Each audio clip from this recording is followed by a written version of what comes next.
Believe it or not, even if you have space for an entire homeschool room decked out to the nines, you may not actually enjoy using it. Hey, Sarah here from Homeschool Glue, and I'm excited to take you on a tour of our dining room, which is also our homeschool room, our art room, our cafeteria, our dining room, our science lab, our puppy training facility, our craft room, our office, and just the heart of our home. Yes, we do it all in this room, and believe it or not, this room has actually very little wall space in it. So if you've seen tons of homeschool videos where they have utilized the walls for lots of things, I don't have that option in this room, and so I wanted to share how we're currently using this homeschool room as a family of 6 plus 2 pets. And I have 3 daughters and a son, a new son, who's only a month old, and my daughters are in 4th grade, 9 years old, 1st grade, 7 years old, and preschool, 4 years old. So 9, 7, 4, and a newborn. And I'm going to share with you how we are making this space work for our homeschool room and everything else. So if you are new to my channel, I really love sharing how I organize our real life home on a budget, a lot of times using just things we already have, and how we just make our space function for us, and how I also like to homeschool. I share a lot of content about organizing, decluttering, and homeschool related content and time management, which is something I pride myself on being really good at, and I like helping others with, because I know that's not everyone's strong suit, and becoming a mom, it's really hard to manage all that, and then you throw on homeschooling and maybe even working on top of that, and it can be a lot. So if you like any of those topics, please subscribe. I would love to have you as a part of our glue stick community over here at Homeschool Glue. Now, this is our dining room. Our house is about 50 years old. It has a lot of charm, as you can see, with this beautiful fireplace that actually I learned has bricks from the Chicago fires of a long time ago, which is really interesting. That's why some of them are black, but has a lot of charm, but not a lot of functionality because we don't have a lot of wall space. But this space works really well for us. We tried for 1.5 years to homeschool in what is our playroom, and we turned it into a homeschool space. I have videos on that. I will link below in case you want some of that inspiration. But we just found we like to be in the heart of our home. This level of our house has our kitchen and our living room, so my 4-year-old can go off and play or look at books. I can easily get water for Pate from the kitchen. If I have to like quick prep a meal, I can do that. And we have lots of things happening at all times on this floor of our house, and we just like to be in the heart of our home. So if that's you, I hope this video gives you some inspiration. I did this with all furniture we had on hand at the time when I turned this into our homeschool room, and I hope you enjoy. When you first walk into our home, you see lots of doorways, one to our living room and this big doorway to our kitchen. We love how open everything is, even though it's a 70s house, so not really the style back then, but it's not fully open. It's open enough, just enough. And we have this wall here where I added a little cabinet, which I'll show you guys. I've had this cabinet for years and years. It's been well loved, we will say. But I keep things in here for my 4-year-old, mostly, that she can get into this. She's figured out the child-proof locks a long time ago. And it has stuff that she can easily pull out, like Play-Doh, stamps, stickers, like different activity books, dauber markers, and lots of puzzles. So I got this inexpensively on Amazon many years ago, and it's just worked really well for the littler kids stuff that they can access at any time. Over here is one of our favorite walls. You can see it from the kitchen. It's just very happy, colorful, and inviting. I think it just shows kids live here. Our kids are always creating different things, and so I don't know how many years ago I started putting their artwork up here, but it's just really easy to just use painter's tape, and it just brightens up the whole room. You don't need like a special display. You don't need a lot of money to create a display wall for your kids' art. Some of these have been up for a few years, and so when they have one they want to switch out, I just switch it out. And I just think it's such a pretty backdrop to our space. We could easily also put up like a timeline over here, but obviously this window makes it a little more complicated. Like I said, we don't have a lot of like great wall space to put things on the walls in this room, but we make do with what we have. And then we also have this desk here. My oldest uses this for typing. we can easily see this from the table, and so when we're doing like our hymn or our folk song, I'll often put it on the computer so they can see who's ever singing it or the lyrics if it's a lyric video. We watch videos on here, we've done video read alouds, and I just really like having the really big monitor so that they can see everything. It's nice and big. And then as our kids get older, if they're playing like more video games, like computer-based video games, I like that it's in here so that we can be monitoring it. I just think that's really important in this day and age. So I like having this little desk here in our dining room slash homeschool room. We are very fortunate to have beautiful bay windows in this house. And so we have this giant one in our dining room, but like I said, it takes up a lot of wall space, but we love the natural light. It brings me so much joy to have natural light in our home, especially in the long winters. But I have this dresser that I turned into a buffet 8 years ago. I was pregnant with my second daughter, who's now 7. So it was like 8 years ago. I bought it for maybe 20, 30 bucks, I don't remember, on Facebook Marketplace, and I refinished it with chalk paint and then restained the top. And it has come in really, really handy. We used to have it on a different wall. I'll show you guys in a second, but it's short enough that it can fit in front of this bay window without blocking anything. And so we use this both for kids stuff and like homeschool stuff, but also for dining room stuff. So I have like bibs for babies, but I also have table runners and decorative like tablecloths and stuff like that. But then I also have Shopkins and Play-Doh tools and Play-Doh stampers, and I have our favorite trays that we use for crafting all the time. I will link to as much of this as possible for you guys, so if you're interested, you can find it. So it just comes in really, really handy. We also keep all of our Yodo cards in here. So while the drawers are not very deep, they fit a lot, and we're very thankful for it, and it fits just perfectly here. And on top, we keep our beautiful wooden calendar I got on Etsy when we started homeschooling. We've absolutely loved that. And then our Yodo is here, little rocks that the kids paint and things like that. And then I've been trying to keep plants alive as well. So you notice a plant, and we keep our little caddy of markers right next to that. I also have these 2 freestanding movable drawer units, which were actually part of a desk I had at one point from Michael's. So they're different units you can buy, but I added these here. One used to be like a portable desk for me that I would just cart to the table and bring back, and had all sorts of stuff. Actually, I have a video about that if you guys are interested. But we recently created an office space again. I didn't have an office, now I have an office again. So I moved all that down to my office, and now I just keep different things for my girls. My kids get so many craft kits and things for Christmas and Easter and their birthdays, and so it's just nice to have extra space to put those, and they're very adaptable. I can use them for different things over the years, and I can even see like one of my kids each having a couple drawers, and they can wheel it to the table and wheel it back. So I foresee those staying here for a long time. But right on one of these drawer units, I have this big bin. I just realized this year our homeschool cart, which I'll show you guys in a second, was just not sufficient for holding all of our stuff. I created this curriculum called Daily Riches, which we do every morning, and it does have a few books that are part of it. And so, and also like copy work, journals, and things like that, and other read alouds that we read from it. And so I just needed a little bit more space for all of our homeschooling supplies, which I'm sure as our kids get older, they'll just become more. And so having another space for that is really easy to put stuff back and forth. But we love having this here, and it just keeps everything nice and organized, but not getting wrecked. And just keeping it real, my kids are always crafting, so our bay window is usually filled with projects that are midway through, or drawing paint, art, and stuff like that. So just keeping it real. It's nice to have a place to put all that stuff. Because of this gorgeous brick wall, this is truly the only floor to ceiling wall we have really more than a couple feet to use.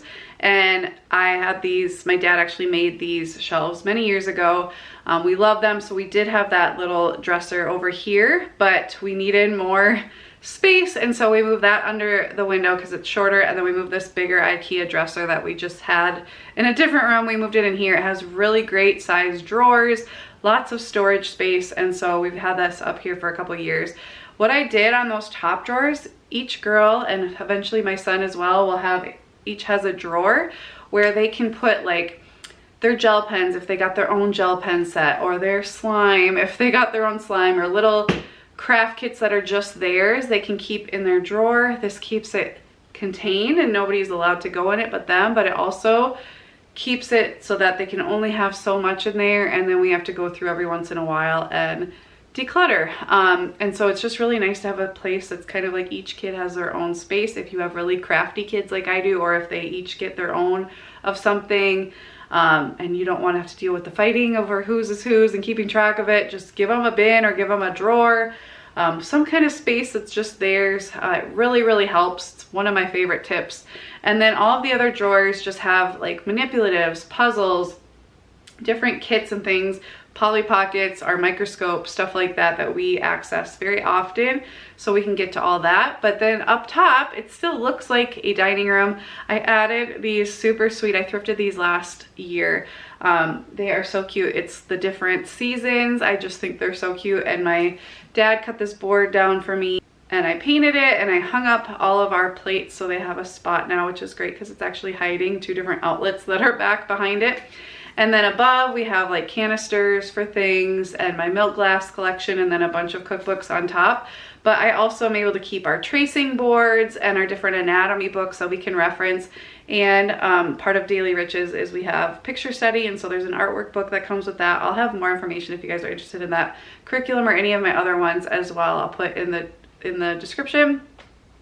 But I'm able to put our artwork up for the week, which is beautiful, but also handy. It's just on a little like cookbook stand or book stand that I can switch out at any time, but I also bring it to the table quite often. So it's functional, but also pretty. And yeah, I have literally no space really, unless I took my kids' art down to put like a timeline or a map or something. So we just make do with what we have. And it's just been a really good blend of dining space, but homeschool space, and just anything and everything space. And then lastly in this room, we have our homeschool cart. I have absolutely loved using one of these for many years now. I love that I can just cart it to the table, cart it back. It holds pretty much everything we need. This year I organized it with these magazine bins on top. They're really inexpensive, but they hold a lot actually, and it just keeps everything from flopping around. So I have like our art, geography, history supplies, or like workbooks. I have all of our language arts here, writing and spelling, math. This is my first graders math in here. I've got our Kind Kingdom teacher guide here, and then any other Kind Kingdom stuff from Peaceful Press that I printed out here. I've got my morning menus tucked in the back, which I also sell in my shop if you guys are interested. We've really loved these. We use them every morning, so let's just tuck back there. On the middle shelf, I just have this planter that I turned into a little caddy. I can take it out and put it on the table if I want, but it's just got like dry erase markers, timers, erasers, and then little like post-it note tabs for when I need to mark a page really easily. I keep bookmarks on here, early readers for my first grader, a little caddy with like mail supplies if they want to send a letter to someone, and then their nature journals, our current read aloud, and stickers because they're very motivated by stickers. And then on the bottom, I just keep books that we reference quite often for different subjects, and then like my daughter's math box for her math curriculum and stuff like that that we need very often, but they just fit down there and we can get to them whenever we need them. But it's just nice, it tucks right back in when we're done, out of sight. I mean, not really out of sight, but just fits really well right there, and we can easily get it out when we need it. It has been quite a while since I've shown our house at all, because I've taken a break on YouTube for a while, and so I just wanted to show a few other things in our main floor that we use for homeschooling quite often. About a year ago, we got this electronic piano. So it's not a traditional piano, and it's not really a keyboard. It's like a weighted keyboard, but it looks like a piano. I absolutely love it. I think it's so beautiful. I really wanted one of these because I am very sensitive to noise as it is, and my kids are not the quietest of kids as it is, and then I've had kids that nap since I've been a mom, and now with a newborn, he needs to be able to nap. But my oldest, and eventually my first grader, will also start doing this. My oldest will practice piano during quiet time, and so I really wanted something that they could use headphones for, and so this has worked out really well. It still sounds like a piano. It acts as a piano. She can learn dynamics on it really well because the keys are weighted, but we don't all have to hear it all the time, which is really, really nice, especially if you get overwhelmed very easily by lots of noise. And I just think this one's so beautiful. And then we have like a timer, and I just hide the headphones on it. But that's worked really, really well. And then other than that, behind the couch, we have a ton of like board books and what I call looking books, like look and find books, or just books that my 4-year-old especially can just look at and really get engaged in. And I have a little chair back here, so if we're doing lessons, she can come back here and just look at books if she wants. We just always want books everywhere in our home. Over here, we have this little, it's actually a file cabinet that I refinished many, many years ago, and just looks like a nice little piece of furniture. But on top I have this little basket. It's where I keep read aloud options for my oldest daughter. She'll read one book of her own, and then she'll read a book of my choice, so I just keep those there. And then our globe is really handy for whenever we need to look up where something is, so that's a nice thing. Since we don't have a map up here, we do downstairs, but we don't have a map on the wall, but we do have a globe, so that comes in really handy very often. This little caddy is always overflowing with books. It's actually a vintage fruit crate that we had at our wedding, and we've always kept library books in it ever since we had children. So we always have tons of library books. And then I added our Valentine's Day books because we didn't have enough space here. But that just comes in really handy. And then on this shelf, we just keep lots and lots of different toys for all ages, really. We play a lot of Magna-Tiles up here. My younger daughter will play with little people up here, and different things like that. So it's just nice to have some toys that the kids can pull out, whether we're homeschooling or not. But especially for my 4-year-old, when we are doing like independent lessons and she gets sick of hanging out with us, she can come in here and I can still keep an eye on her, and she's still safe, but she has things to do. And then lastly, we have our craft cabinet. So this is a cabinet that just fits right here. It's in our living room, but it's right around the corner from the dining room / homeschool room. And this thing is jam-packed, as you can see. I need to organize it, so that will probably be a future video, but we keep all things crafts in here. We have paint supplies, yarn, fabric, bracelet stuff, craft kits. I have different felt play sets and sensory sets and things like that. Any craft kit they get for a birthday or a gift of any kind goes in here. Like I said, it's overflowing, but we are accessing this all the time. I have very crafty kids. And on top, I have our activity bins, which is something I haven't shared on YouTube yet, but I do have videos about sensory bins. But over a year ago, like a year and a half ago, I was having a really hard time with my then just turned 3-year-old, and I was just like, I don't know what to do. She's been really hard during homeschool time. And I decided to start making these activity bins for her, just using Bright Room bins from Target. I believe they're not available on the website, but often you can still find them in person. But I make different craft kits all the time. I share them a lot on Instagram at Homeschool Glue if you guys are interested, but I just keep them up here.